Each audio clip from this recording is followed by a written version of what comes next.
Caught in a lie. Last night, I watched my boyfriend get ready for his business dinner the way you'd watch a bomb tick down to zero, calm on the surface, but every nerve in my body screaming. He kissed me quickly, told me not to wait up, and left his phone on the kitchen counter.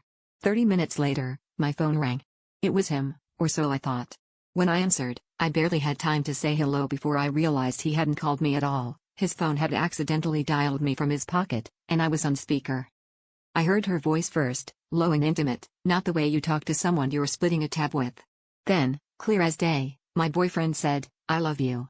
Not the jokey, casual way he sometimes said it to friends, a confession, urgent and aching, as if he'd been waiting forever to say it out loud. I clutched the phone so hard my knuckles went white, listening to them talk about weekends away, secret plans, all the things I thought were ours. Every laugh, every whispered promise landed like a punch to the gut. I didn't hang up. I listened through the entire conversation, shaking so badly I could barely breathe. By the time their call ended, I'd learned more about their relationship than I ever wanted to know.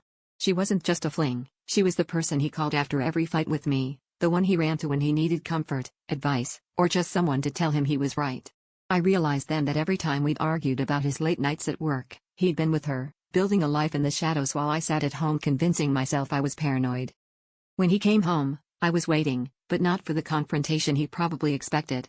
Faced with the truth, I felt something shift inside me. The real betrayal wasn't just him loving someone else, it was me, all these months, loving the version of him I wanted to believe in. I told him I knew, watched the shock flicker across his face, and felt nothing but relief.